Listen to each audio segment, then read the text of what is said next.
हाँ देखिए, अभी हमारी टॉपिक है मराठावाड़ा। तो मराठावाड़ा के बारे में जो प्रतियोगिता परीक्षा में आता है वो क्या क्या क्वेश्चन आता है, पहले मैं वो थोड़ा सा आप लोगों को बताना चाहता हूँ। क्वेश्चन पूछता है कि मराठावाड़ा जो क्षेत्र है वह किन किन राज्यों तक विस्तृत था। तो ध्यान रखेंगे, मराठावाड़ा अगर आप एरिया ये देखें तो आप खुद देख सकते हैं कि ये कितना दूर तक है। ये एरिया मराठावाड़ा का, ये थोड़ा सा गुजरात है, ये पूरा महाराष्ट्र है, ये हल्का सा केरल भी है, नीचे वाला पार्ट ये कर्नाटक है, ये केरल भी है, ये तमिलनाडु भी है। इधर देखेंगे आप तो आपको आंध्र प्रदेश का क्षेत्र, कुछ तेलंगाना का क्षेत्र, कुछ ये मध्य प्रदेश का क्षेत्र और ये राजस्थान का क्षेत्र भी। यानी इस तरीके से यदि आप मराठावाड़ा को देखें तो कई राज्यों में इसका विस्तार था, लेकिन मूलतः इसकी राजधानी पूना मानी जाती थी, इसलिए इसे महाराष्ट्र तक ही लोग सीमित समझते हैं। यानी उनका मानना है कि मराठावाड़ा इसी एरिया तक रहा होगा। लेकिन कुछ क्षण के लिए मराठावाड़ा दिल्ली तक भी पहुंच गया था। अगर दिल्ली तक नहीं होता तो फिर 1761 का तृतीय पानीपत का संघर्ष कैसे होता। इसलिए किस काल का पूछे आपके एग्जाम में वो ध्यान देना है कि मराठावाड़ा का विस्तार कहां तक था। अगर ये पूछता है कि शिवाजी के समय, तो महाराष्ट्र, उत्तरी तमिलनाडु और आंध्र प्रदेश तक विस्तृत था। अगर ये पूछे कि बाजीराव प्रथम के समय में मराठावाड़ा का विस्तार कहां तक था, तो महाराष्ट्र, कर्नाटक, ठीक इसी ढंग से तमिलनाडु, आंध्र प्रदेश, तेलंगाना, फिर आपके मध्य प्रदेश और फिर गुजरात और राजस्थान के पूर्वी क्षेत्र भी आएगा।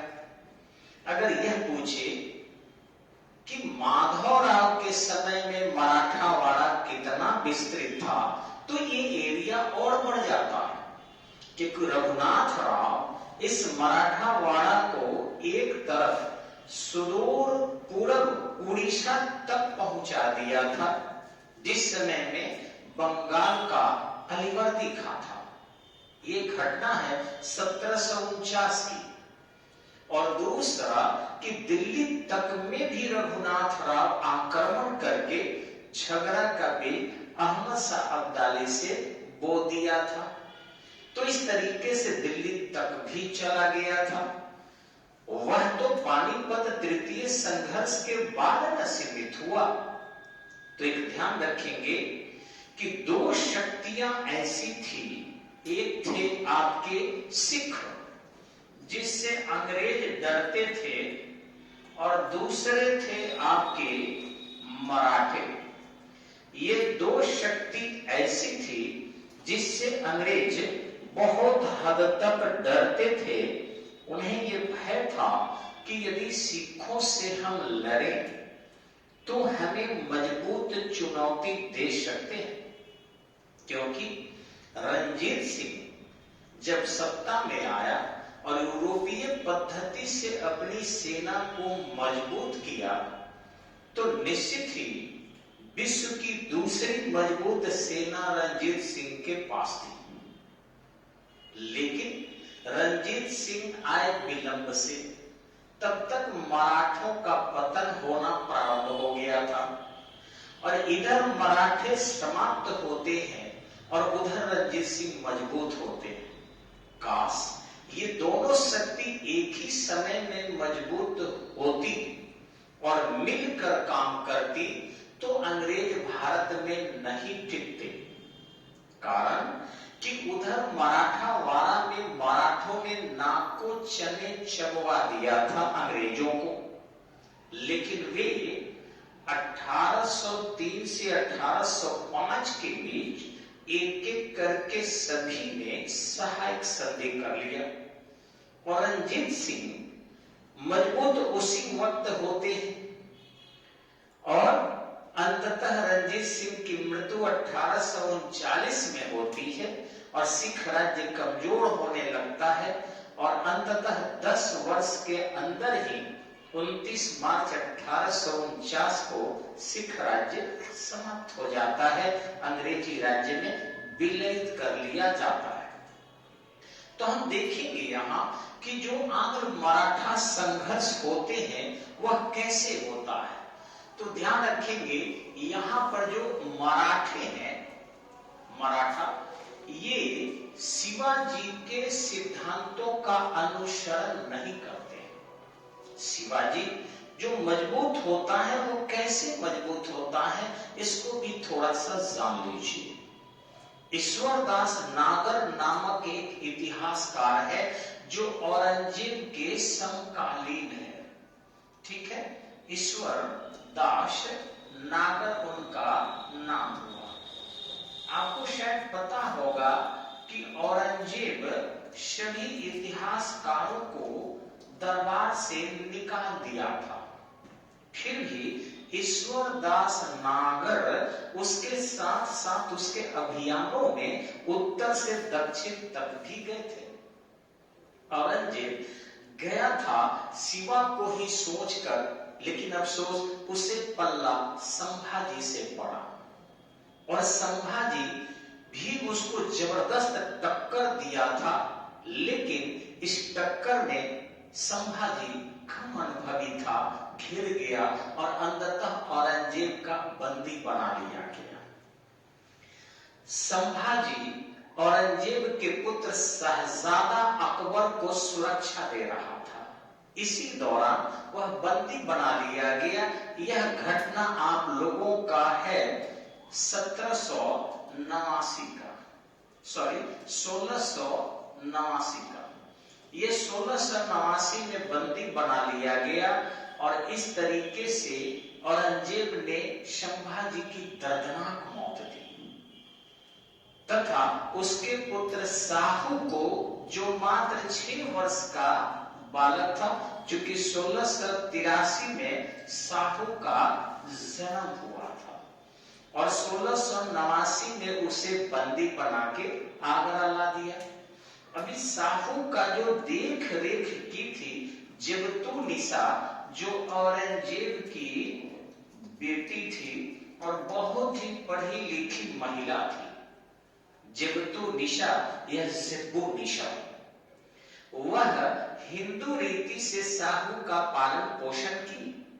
लेकिन इसी समय में एक बदलाव आया। बदलाव यह था कि संभाजी के स्थान पर जब राजा राम छत्रपति के पद को धारण करके 1689 to 1700 यानी कि 1689 से 1700 तक शासन किया।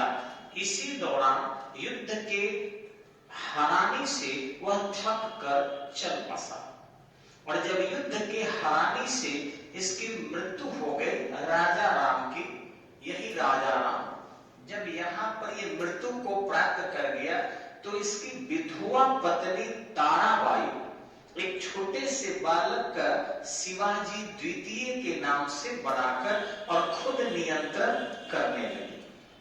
ये ताराबाई कई बार युद्ध के मैदानों में भी चली जाती थी और घोड़े पर बैठकर घोड़े को उड़ाती थी। अब ऐसी स्थिति में जो अन्य सैन्य अधिकारी मराठों के थे, वे भी काफी परिश्रम से अंग्रेजों से भिड़ते थे अथवा मुगलों से भिड़ते थे, औरंगजेब से भिड़ते थे। लेकिन औरंगजेब के नाकों चले चबवा दी थी ताराबाई। 1707 तक औरंगजेब हार थक गया था, उसकी पत्नी भी चल बसी थी और वह अपने वसीयतनामे में लिखता है कि मैंने काफिरों के साथ यानी हिंदुओं के साथ बहुत ही दुर्व्यवहार किया है। अल्लाह मुझे माफ करेगा, हिंदू भी मुझे माफ करेंगे और मेरे पुत्र से बदला नहीं लेंगे। यानी वो डरा था एक ताराबाई के आक्रमण से। उसकी मृत्यु हो गई और वहीं पर उसे दफन कर दिया गया दक्षिण में ही। फिर आपको ताराबाई जैसे ही सैन्य नेतृत्व करने के लिए आगे बढ़ी, साहू जो था इसको कैद से मोक्ष दे दिया गया। साहू के कैद से मोक्ष के पीछे एकमात्र कारण यह था कि क्यों नहीं हम साहू को जो है कैद से मुक्त करके और वहां राजनीतिक प्रतिद्वंदिता को जन्म दे दे। साहू चतुर निकला और ताराबाई को पूना में पेंशन याफ्ता बनाकर कहा चले जाइए, नहीं जा रही थी। थोड़ा सा बल प्रयोग किया और उनके सेनापति जो बालाजी विश्वनाथ था उसको उन्होंने बंदी बना दिया। अब जब बालाजी विश्वनाथ बंदी बना दी, बालाजी विश्वनाथ जो है, बालाजी विश्वनाथ जब ताराबाई को बंदी बनाया तो ताराबाई राजनीति से संन्यास लेने की बात कही और फिर पूना में चली गई और पूना में ही वो पूजा पाठ वगैरह में लग गई, यानी सांस्कृतिक कार्यक्रमों में अपना लग गई। वैसी स्थिति में इसे यानी बालाजी विश्वनाथ को उसने पेशवा बना दिया और पेशवा बनाकर इसे और प्रधानमंत्री की तरह अधिकार दे दिया और कहा कि अब मराठावाड़ा को संचालित कीजिए। वे 1720 में चल बसे। उनका उत्तराधिकारी बाजीराव प्रथम हुआ। बाजीराव प्रथम। अब यही बाजीराव प्रथम था जिसे बाजीराव मस्तानी के नाम से बहुत सारे पिक्चर देखे होंगे आप और लोग बनाता है। उसमें बहुत सारी काल्पनिकता है, वो हम कहानी बताएंगे आपको एक छोटे छोटे करके। ये तो अभी ले चल रहे केवल आंग्ल मराठा संघर्ष की तरफ। उसमें मराठावाड़ा केवल टॉपिक करेंगे तो आपको तोड़ेंगे कि कौन उसे मस्तानी को गिफ्ट में दिया था और उनकी पत्नी कैसे उससे वैमनस्यता करती रही, घोड़े के पीठ पर कैसे वो चल पड़े, मात्र 500 सैनिक लेकर लाल किला को कैसे जीत लिए, मोहम्मद सारंगीला घुटना टेक दिया। तत्पश्चात हैदराबाद के चिंकलिज खान ने चुनौती दिया, उसको भी वो नतमस्तक करवाए और वृत्त की भांति एक घेर लिए, वह भी उनसे पानी के लिए तरस गया। ये सारी चीजें हम आपको डिटेल बताएंगे। फिर 1740 में वो चल बसे।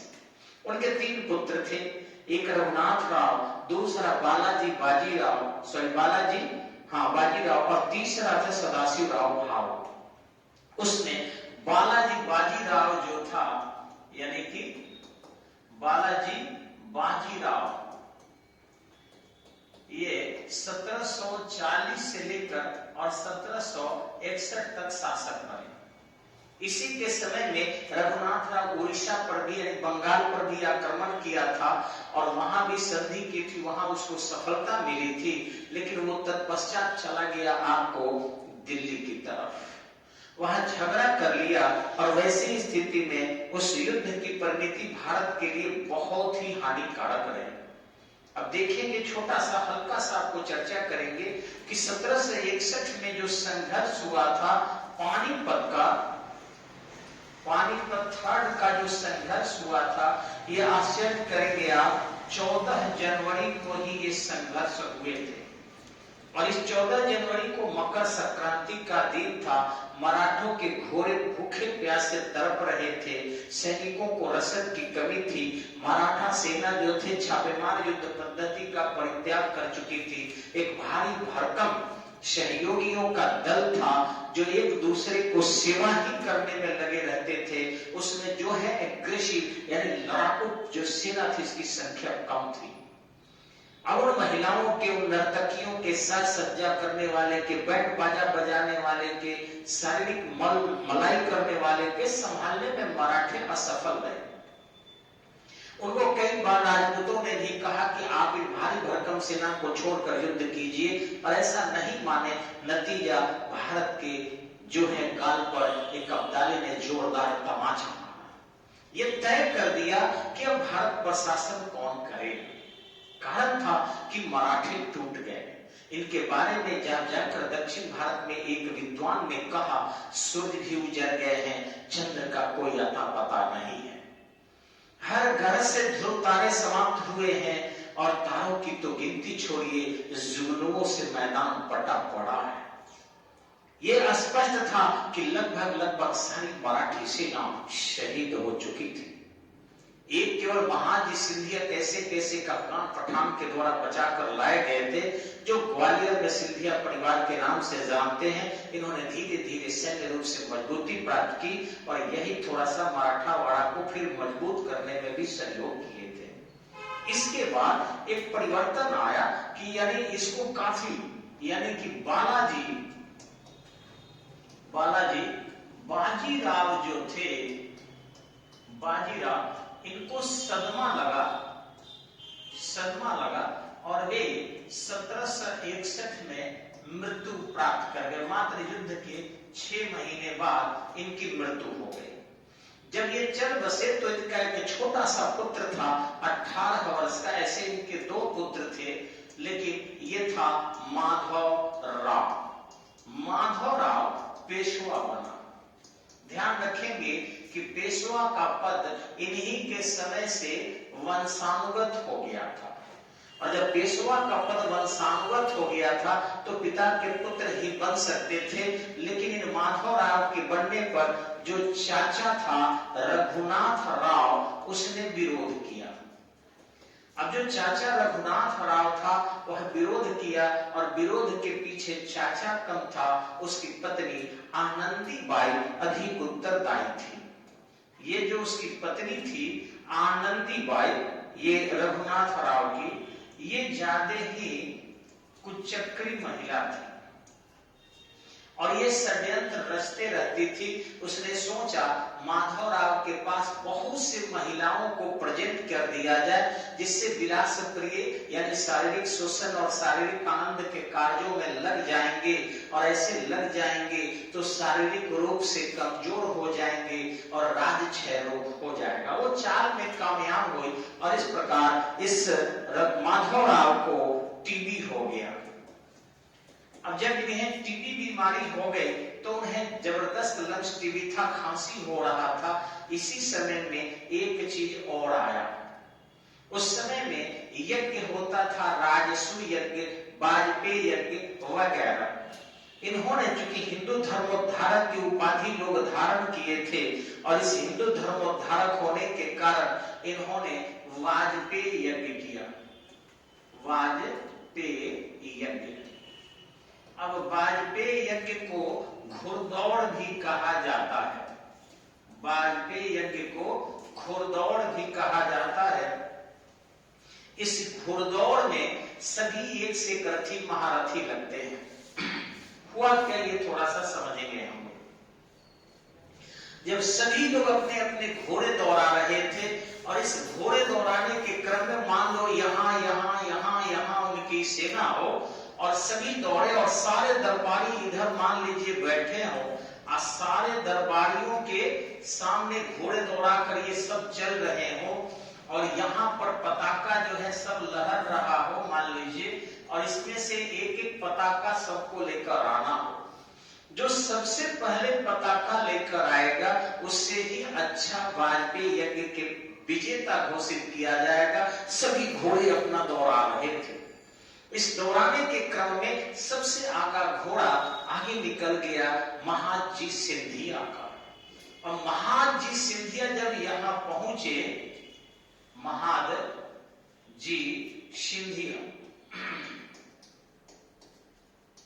महाजी सिंधिया जब यहां पहुंचे तो वैसी स्थिति में क्या हो, तो महाजी सिंधिया अपने घोड़ों को लगाम को एकदम रोक दिए, और देखे कि भैया कहां है माधव राव की घोड़ा पीछे थी।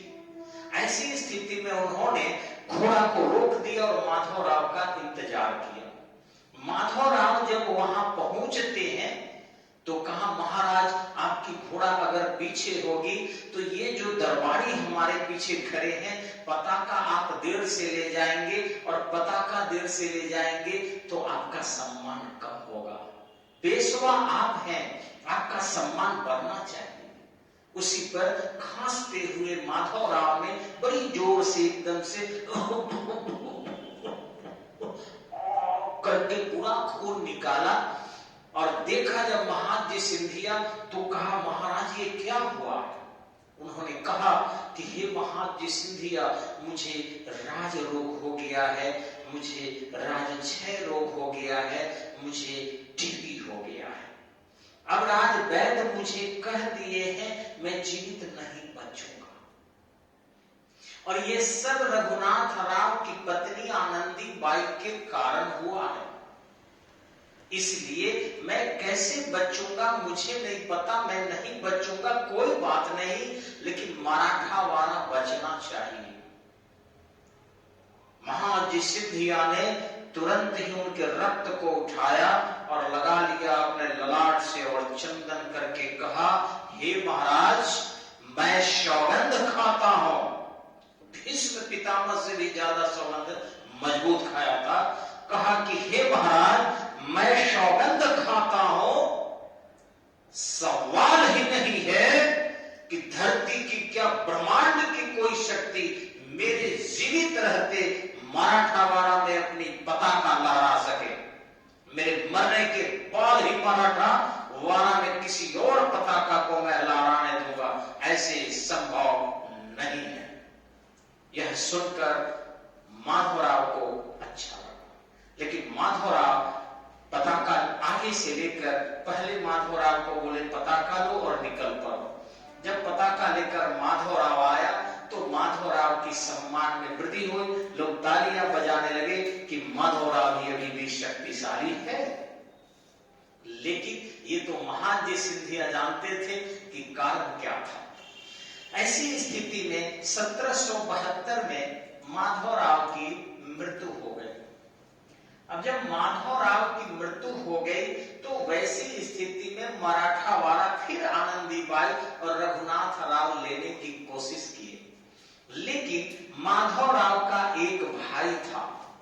भाई का नाम था नारायण राव। नारायण राव, ये नारायण राव जो था इसको सत्ता मिल गई। अब नारायण राव को जैसे ही पेशवा का पद मिला वैसे ही आनंदीबाई परेशान हो गई और सत्ता प्राप्त करने के लिए उसने रघुनाथ राव पर दबाव बनाया। रघुनाथ राव स्पष्टतः कहा कि हम उसकी हत्या नहीं कर सकते हैं। ऐसी स्थिति में उन्होंने कहा ठीक है तो कम से कम उसे कैद करके जेल में तो भेज दीजिए। रघुनाथ राव माधवराव को भी इसी तरीके से कैद करके जेल में डाला था और समझौता के बाद ही माधवराव को छोड़ा था। ये रघोबा जिसे रघुनाथ राव कहा जाता है, यह एक पत्र लिखा और उस पत्र में क्या लिखा थोड़ा सा हम लोग देखेंगे कि कैसे उसको आसानी से बनाया जा सकता है। उसने लिखा, नारायण राव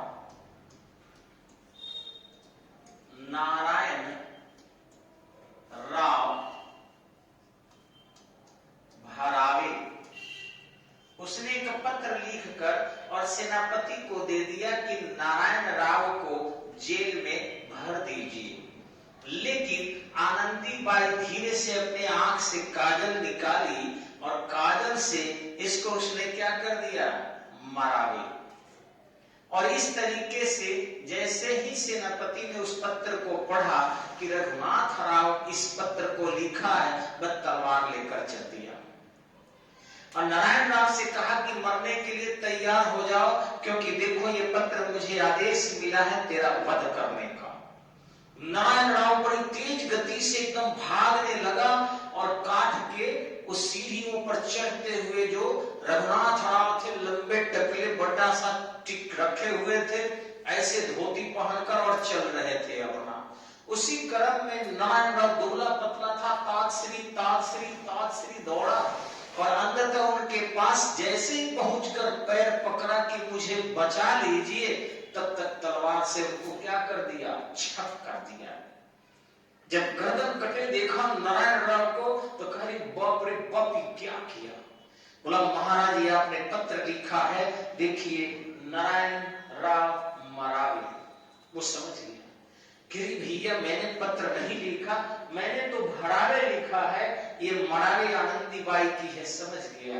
वो कहा आनंदी तूने तो कुछ भी नहीं छोड़ा। अब अगर मराठा वारा से हम लोग भागते नहीं है तो वैसी स्थिति में हम लोगों का वध पूरा मराठा वारा मिलकर कर देगा। इसलिए जितना हो सके धन लेकर भागो। और फिर तेज गति से धन लेकर सब भागे वहां से, और भागने के बाद वो पहुंच जाते हैं एकदम से आपको सूरत में। और इस ढंग से ये सूरत की संधि करते हैं अंग्रेजों से 1775 में। और वो संधि करके कहते क्या है कि आप हमें पेशवा मान लीजिए और बदले में आपको 2 क्षेत्र हम लोग देंगे, सालसेट एवं बेसिक। सालसेट एवं बेसिक ये 2 क्षेत्र आपको हम दे देंगे। इसी समझौते के अंतर्गत संघर्ष की भूमिका तय हो गई। और फिर 1775 से लेकर और 1782 के बीच पहला युद्ध हुआ, दूसरा संघर्ष हुआ इसी क्रम में, जबकि बहुत सारे इसके लिए समस्याएं उत्तरदायी थी। आपको 1803 से 1805 के बीच, और तीसरा 1816 से 1818 के बीच। तो ये 3 संघर्ष होते हैं। और इस 3 संघर्ष के बाद मराठा वाला पूरी की पूरी तरह निकल जाता है और अंग्रेजों के पास पहुंच जाते हैं। ये तीनों संघर्ष हम इसके जस्ट बाद वाले वीडियो में आपको दिखाएंगे। तब तक के लिए हम कहेंगे आपने बड़ी मदद किया है सभी हमारे YouTube फॉलोअर्स एंड सब्सक्राइबर्स, लेकिन इसे 1000 पहुंचाइए जिससे हमें बार बार ट्रांसफर नहीं करना पड़े, वीडियो बनाना पड़ता है, फिर से अपलोड करना पड़ता है। तो मैं रिक्वेस्ट करता हूं कि आप लोग बहुत बहुत मदद कर रहे हैं, थोड़े से और मदद कर दीजिए ताकि लेक्चर और बेहतरीन चलाएंगे हम। बिल्कुल। धन्यवाद। नमस्कार।